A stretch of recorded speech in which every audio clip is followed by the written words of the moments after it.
Assalamualaikum teman-teman semuanya. Ya, kita ketemu lagi ya dengan saya. Kali ini saya akan menyampaikan secara lengkap ya, sharing ya, berbagi cerita, berbagi kisah ya tentang apa yang saya alami pada saat saya menderita GERD dan anxiety disorder ya.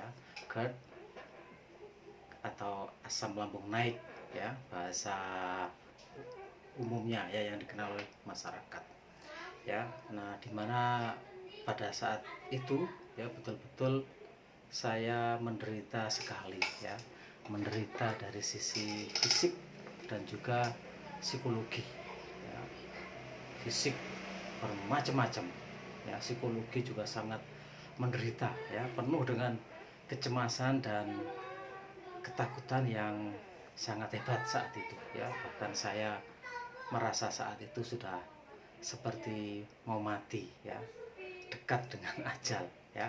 Nah, ini saya sudah menyiapkan ya, sudah saya ketik ya, banyak hal di sini yang saya ingin sharing ke teman-teman semuanya tentang apa yang saya rasakan pada saat saya menderita GERD atau asam lambung naik yang disertai dengan anxiety disorder atau kecemasan yang tidak terkendali ya. Nah, satu ya, pada saat itu saya menderita tenggorokan sering panas. Jadi tiba-tiba kayak tenggorokan itu kayak asat ya. Asat itu bahasa Jawa ya, kering gitu, kering dan sangat panas gitu, terasa panas gitu ya. Nah, pada saat seperti itu biasanya yang terjadi adalah saya kesulitan untuk menelan ya. Saya nyoba menelan yang tanpa makanan itu kayak sulit gitu, kayak tercekat ya. Itu awal-awal saya mulai memiliki gejala asam lambung naik itu ya. Nah, kemudian juga yang sangat aneh pada saat itu ya, saya mulai merasa ketakutan ya, itu adalah menguap itu tidak bisa. Padahal ngantuk gitu ya, menguap itu gitu sudah terhenti. Jadi perasaan itu sangat tidak plong gitu ya. Berkali-kali mau menguap itu hanya gitu. Tidak bisa tuntas ya. Akhirnya saya semakin mikir gitu, aduh saya sakit apa ya saya ini ya, kok baru kali ini saya menguap itu tidak bisa gitu ya, menakutkan. Nah, kemudian yang kelima ya, ulu hati terasa begah ya. Jadi bagian sini itu kayak terasa penuh gitu ya, begah gitu ya bahasa Indonesianya ya. Terus kemudian juga yang saya rasakan juga cepat lelah ya, sebentar lelah ingin rebahan gitu ya. Di samping itu psikologi sudah mulai berpikir yang macam-macam, tuh sakit apa nih saya, sakit apa ya gitu. Terus kemudian otot-otot kaki itu juga kayak lemes gitu, berdiri lama ndak kuat ya, jalan agak lama atau agak jauh itu kayak lelah gitu, kayak ndak kuat gitu, ndak kayak biasanya gitu ya. Itu terus kemudian beliur ya, mata ini kadang itu kayak beliur gitu, seliut gitu ya, kayak mau jatuh juga. Itu yang saya rasakan ya.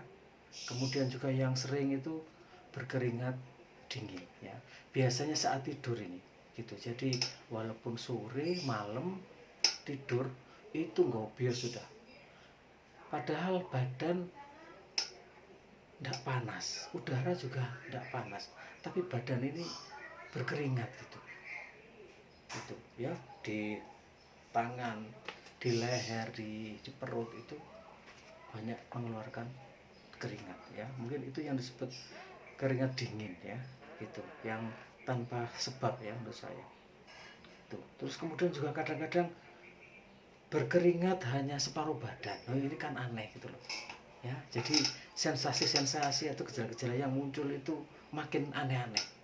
Nggak bisa menguap, berkeringat separuh badan, coba hanya separuh badan seperti ini. Itu kan sangat sangat mengerikan gitu loh, karena pada saat itu sama sekali nggak tahu informasi saya ini sakit apa ya. Mau periksa ke dokter saat itu takut karena ini adalah musim pandemi ya. Pada saat itu ada sekitar September Oktober 2020, itu masih masa-masa uh, PPKM awal itu ya. Jadi mau keluar takut, ke dokter takut, ke rumah sakit takut, jadi hanya dipendam sendiri. Pernah saya konsultasi ke dua teman saya ya, dokter juga ya, sarannya adalah saya disuruh swab gitu. Aduh, saya takut gitu ya, makin takut ya, apalagi disuruh swab ya. Padahal saat itu saya masih sedang mulai mengalami anxiety, jadi pikiran sudah semakin berat ya.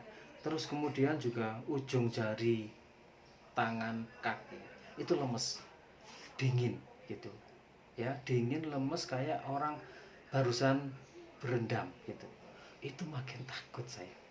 Saat itu saya nyari-nyari info di Google ya, kenapa kok tangan dingin, tangan kisut dan sebagainya. Itu kalau nggak lemah jantung, sakit jantung, atau tanda-tanda stroke. Aduh, itu saya takut sekali ya. Lihat, ingat saudara atau teman yang kena stroke itu ya, tidak bisa bangun atau tidak bisa ngomong atau apa, pikiran itu sudah macam-macam, dan itu makin merusak pikiran saya. Pikiran rusak, larinya ke lambung ya, lambung makin rusak, sensasi makin banyak, lari ke pikiran. Jadi yang sakit betul-betul pikiran dan fisik ya, fisik dan pikiran sakit semua ya. Nah, kemudian juga mudah masuk angin, sensitif terhadap dingin gitu ya. Kena angin sebentar saja dari pintu atau jendela itu sudah semriwing ya, bahasa Jawa ya. Nah, pada saat itu saya baik siang sore pakai kaos kaki, pakai jaket. Nah, itu kan sudah kayak orang yang sakit sungguhan gitu ya. Saat itu saya sudah merasa saya ini sakit gitu ya, karena pada saat itu betul-betul saya nggak tahu ilmunya. Kemudian juga mudah berdebar-debar, jadi mudah redek gitu ya. Kalau ada ambulan lewat gitu sudah aduh gitu, aduh orang mati lagi gitu ya, jangan-jangan sebentar lagi saya.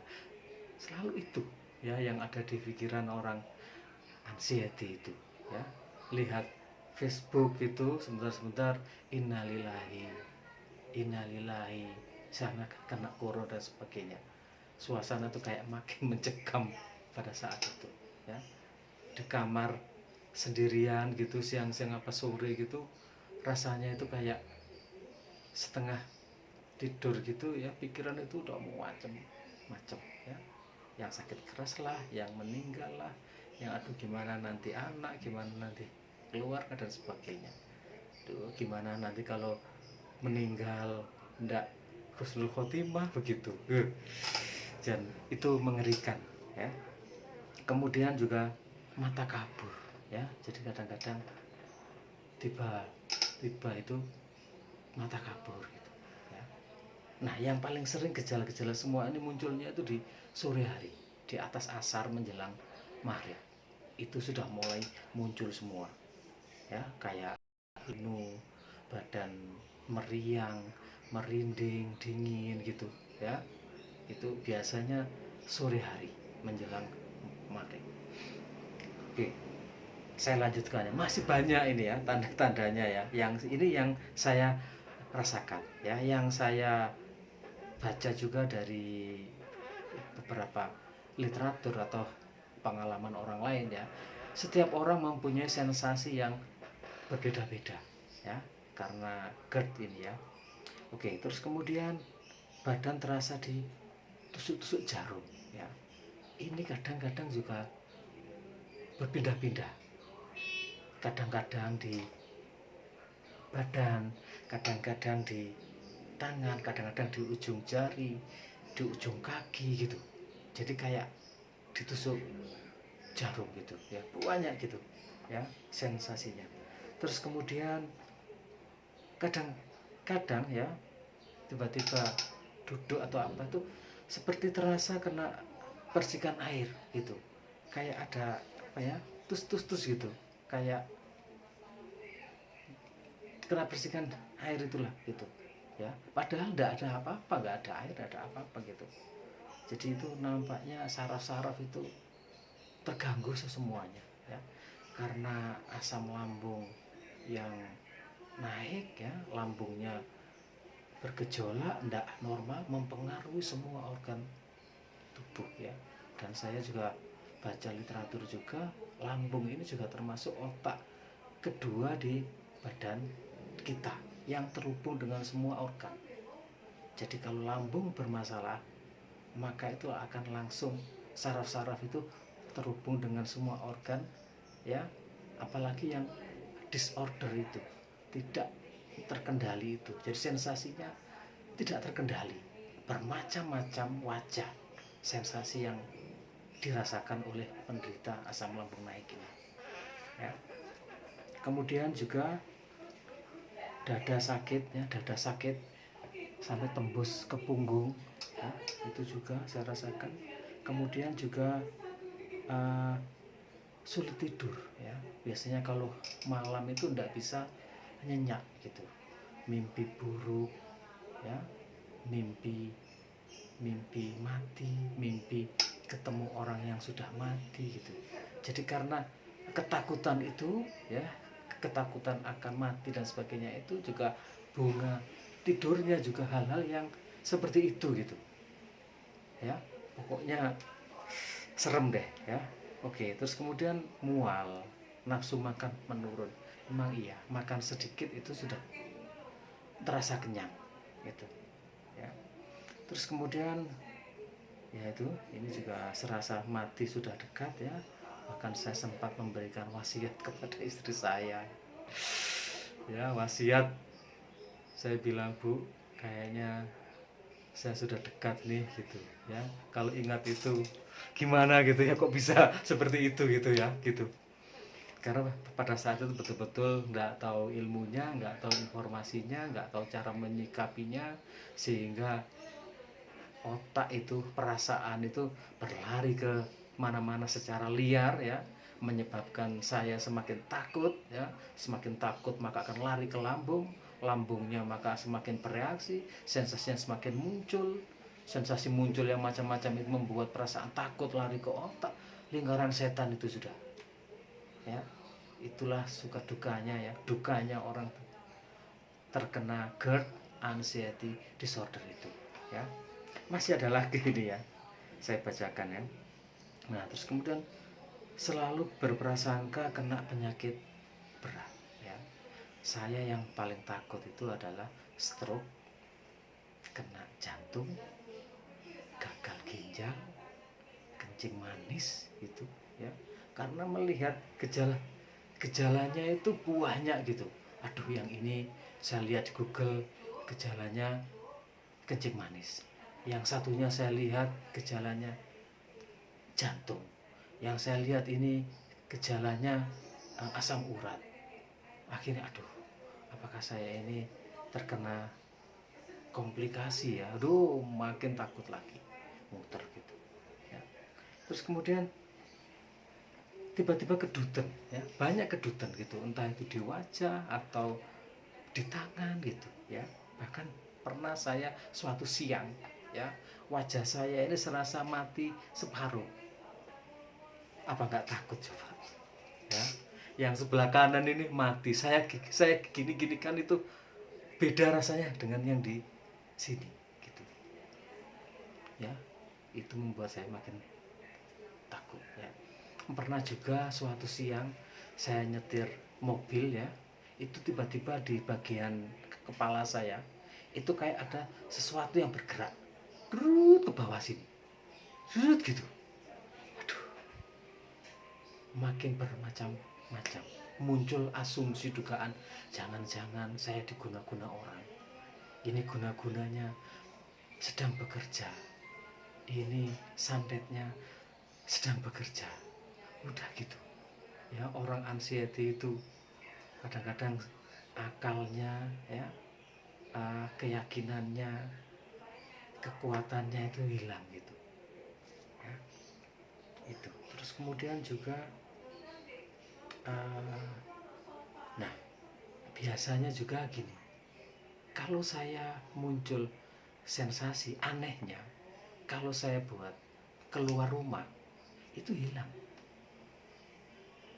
Maka saya sering pada saat itu ya, sering jalan-jalan sendiri ya, pakai mobil atau pakai motor ya, tanpa arah. Karena saya merasa kok kalau saya di luar kok nggak merasakan sakit yang kayak di rumah gitu. Itu. Jadi saya sering itu kalau saya sudah menandai ini biasanya munculnya ini adalah sore hari. Maka saya sore hari setelah asar itu keluar saya gitu. Nah, di luar itu sambil saya nyetir ya, itu lihat kanan, lihat kiri, lihat suasana dan sebagainya. Itu sensasi itu 95% itu hilang. Saya merasa nyaman.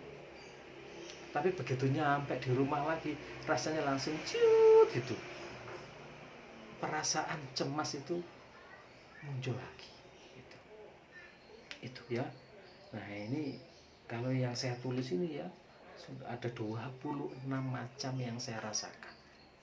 Ya, maka saya baca juga ya bahwa penyakit ini, GERD anxiety disorder ini ya, bisa 1000 wajah gejala, 1.000.000 fenomena, 1.000.000 sensasi, yang mana setiap orang itu sensasinya berbeda-beda gitu.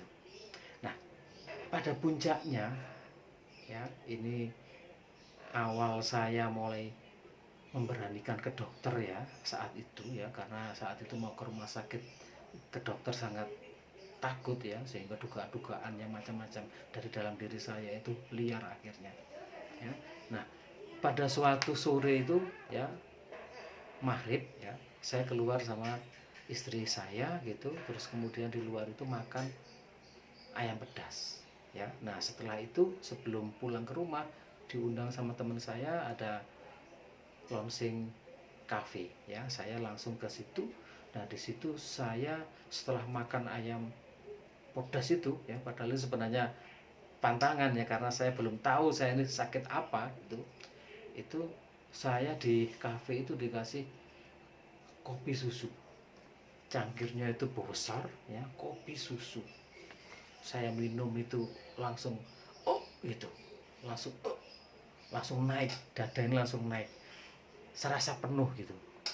Ditambah lagi suguhannya itu pancake durian, jadi dari bahan durian, yang mana semuanya itu adalah ternyata pantangan, baik pedasnya, ayam pedas, kopi, susu, durian, masuk dalam waktu yang hampir bersamaan. Itu langsung nggak begitu lama saya sudah nggak nyaman, sudah reaksi sudah bermacam-macam munculnya, yang pening lah, yang beliur lah, yang sini penuh lah, dada itu sorry, tenggorokan ini panas lah gitu ya, gorokan ini sudah mengering ya, itu gitu. Jadi kalau asam lambung naik itu rasanya itu kayak itu gitu ya. Nah, pada saat itu saya langsung minta izin untuk pulang. Saya ingat pulang sekitar jam 9.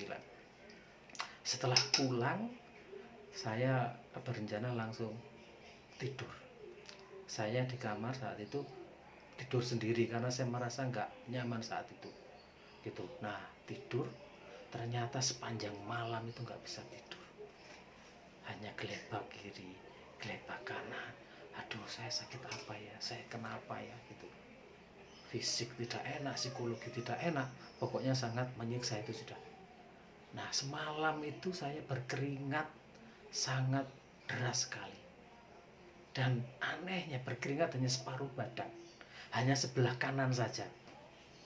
Ya sebelah kanan basah, ya sebelah kiri kering gitu. Itu kan aneh banget gitu loh. Ya, itu saya semakin membuat, ya Allah, saya ini sakit apa gitu. Dan malam itu saya berjanji sudah, pokoknya saya besok harus ke dokter. Saya nggak usah takut lagi ke dokter, ya nggak peduli dengan corona, ya daripada saya terlambat gitu. Saya mikirnya saat itu. Jadi karena puncaknya itu ya malam itu semalam nggak bisa tidur, berkeringat separuh badan, ya pikiran makin kalut, fisik semua badan sakit dan sebagainya. Sudah saya memberanikan diri sudah saat itu, saya harus ke dokter gitu ya. Nah, untuk selanjutnya ya, apa yang saya sampaikan ke dokter, terus kemudian proses penyembuhannya ya, nanti akan saya sampaikan di video selanjutnya ya. Karena kalau saya sampaikan di sini nanti terlalu panjang ya.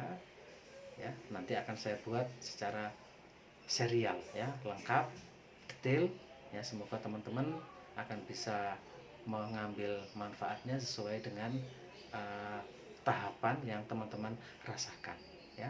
Semoga video ini bisa bermanfaat buat kita semua. Salam sehat untuk semuanya.